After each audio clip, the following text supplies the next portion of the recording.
जिस उम्मीदवार को सत्ता पक्ष के लोग बाहरी बता रहे थे, उस उम्मीदवार ने लोगों के पसीने छुड़ा दिए, यानी सत्ता पक्ष के लोगों के पसीने छुड़ा दिए और बहुत ही कम मार्जिन से वो हारे हैं। मेरे साथ इस समय गुरुग्राम लोकसभा से जो कांग्रेस के उम्मीदवार रहे, राज बब्बर मेरे साथ हैं। सर, चर्चाएं चल रही थी कि आप बाहरी हैं, लेकिन आपने कहीं ना कहीं पसीने तो छुड़ाई। देखिए, जो लोग कह रहे थे भारी हैं, उनको जवाब यहाँ के 7.5 लाख परिवारों ने दे दिया। और शायद मैं बहुत ज़्यादा परिवारों तक नहीं पहुँच पाया, क्योंकि 18 दिन में ही मैंने चुनाव के बीच में था। और आप सोच सकते हैं ज़्यादा से ज़्यादा 18 दिन में आप 40 से 45 हज़ार लोगों के बीच में पहुँच पाया मैं। और जितने लोगों के बीच में मेरी बात पहुँच सकी, और उन लोगों ने मुझे बहुत प्यार दिया। और शायद मेरे राजनीतिक जीवन के अंदर, चुनावी जीवन के अंदर, इलेक्शन पॉलिटिक्स में मुझे जितना प्यार यहाँ से मिला है, इससे पहले कभी नहीं मिला। तो मेरे लिए ये मेरा फ़र्ज़ भी है, मेरा धर्म भी है और मेरा कर्तव्य भी है कि अब बम्बई में मेरा छोटा परिवार रहता है और मेरा बड़ा परिवार अब गुड़गांव में रहता है। तो राज बब्बर अब इन्हीं के बीच में बस गया है। और ये शायद मेरे पूर्वजों का आशीर्वाद है, जो यहाँ हरियाणा में उतरे थे और उन्होंने, और मेरे रिश्तेदारों ने जो मुझे अपना बल दिया, दोस्तों ने जो संबल दिया। तो आप चुनावी नेता नहीं हैं अब? चुनाव तो खत्म हो गया ना। अब जब चुनाव आएगा फिर चुनाव में चले जाएंगे। नहीं, मतलब मेरा कहने का मतलब है कि बाहरी व्यक्ति का जो ठीकरा फोड़ा, वो तो अब उन लोगों को जवाब जो यहाँ की जनता ने दे दिया कि मैं बाहरी नहीं हूँ, मैं घर वाला हूँ।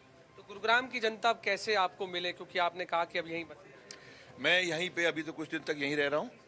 उसके बाद में, जैसे मैंने कहा था कि मेरा यहाँ पे एक छोटा फ्लैट है और एक दिल्ली में है, वह ये दोनों घरों को बेच के यहीं जगह लूँगा तब तक के लिए मैं यहीं। जिन समस्याओं को लेकर आपने चुनाव प्रचार किया, अब वो कैसे दूर होंगी, क्योंकि अब सत्ता में तो आप है नहीं, आपके जो भी साथी थे वो अब चुनाव जीते हैं। देखिए, कोई नहीं, मैं इसमें जिनके मुझे वो हैसियत, वो पद की नहीं मिली, या मेरे को वो लेटर हेड नहीं मिला, या दस्तखत करने की ताकत नहीं मिली, लेकिन मेरे अंदर एक जो मेरा मनोबल है, वो बहुत बहुत ही मजबूत हुआ है।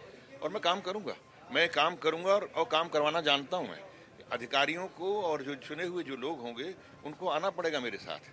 जिन समस्याओं को मैंने लोगों के बीच में उठाया, वो उन समस्याओं के लिए उनको अपने लेटरहेड इस्तेमाल करने पड़ेंगे। अगर नहीं करेंगे तो राज बब्बर खड़ा हुआ है। आप जैसे पार्षद के मुद्दे उठा रहे थे, ऐसी चर्चाएं भी सामने आ रही थी कि सही है, बिल्कुल सही है। मेरे लोगों को पीने का पानी साफ मिले, मेरे लोगों को यहाँ पे सीवर की दिक्कत है, मेरे आने वाली बरसात के अंदर यहाँ पे पानी खड़ा नहीं होना चाहिए। यहाँ पे कल ही देखिए, 4 बजे के बाद में बिजली चली गई। तो ये सब चीज़ें इस मिलेनियम सिटी के अंदर, इनको कौन एड्रेस करेगा? इसके लिए कोई नई थोड़ी कमेटी बनानी पड़ेगी, हम ही बनाएंगे। हम लोगों से काम कराएंगे और करवाएं, क्यों नहीं करवाएंगे? कुछ भीतरघात हुआ, आपको लगता है कि कुछ? नहीं, मेरे सब साथियों ने, मेरे सभी कांग्रेस के जो भी साथी थे यहाँ पर, उन्होंने अपनी हैसियत से ज़्यादा मेहनत की और मुझे साथ दिया। सर, इंडिया अलायंस जो कि लगातार बीजेपी 400 पार का नारा दे रही थी, 240 पर सिमट कर रह गई है। अब सरकार बनाने की बारी है। क्या लगता है कि जो चंद्रबाबू नायडू हैं, नीतीश हैं, अब उनको लगातार फ़ोन किया जा रहा है, संपर्क किया जा रहा है, तो क्या कांग्रेस पार्टी भी सरकार बनाने का प्रस्ताव राष्ट्रपति के पास भेजेगी? देखिए, वो तो कांग्रेस पार्टी तो अभी नहीं, कांग्रेस पार्टी हो या इंडिया अलायंस हो, तो भाई एनडीए को जो बढ़त तो एनडीए के पास में है, तो नेचुरली बुलाया तो एनडीए को जाएगा। अगर एनडीए सक्षम नहीं होगी, तब जो है इंडिया अलायंस को बुलाया जाएगा। लेकिन ये ज़रूर है कि जो है बीजेपी जो 405 पार का नारा लगा रही थी, वो 60 अपनी ही सीटों से पीछे रह गए हैं। तो अब तो ये चिराग पासवान, जिनके 5 हैं, नीतीश जी के शायद 12 हैं, और चंद्रबाबू ने शायद 16-17 हैं। तो अब तो इनके ऊपर, इनके लेटर पर जो है इनकी बागडोर है कि सरकार क्या बनाते हैं। अब वो क्या शर्तें रखते हैं कि हमें राजनाथ सिंह जी चाहिए प्रधानमंत्री, या हमें गडकरी जी चाहिए, या कोई और चाहिए, ये तो आरएसएस तय करेगी। अब चलो, अच्छा, आरएसएस का थोड़ा सा दम सामने आया। हरियाणा के तो आप हो गए हैं, क्योंकि गुड़गांव में अब आप बस भी गए हैं। 5-5 सीटें आई हैं, भाजपा को 5 और कांग्रेस को 5। 4 महीने बाद विधानसभा चुनाव भी हैं। किस तरह से देखते हैं आप?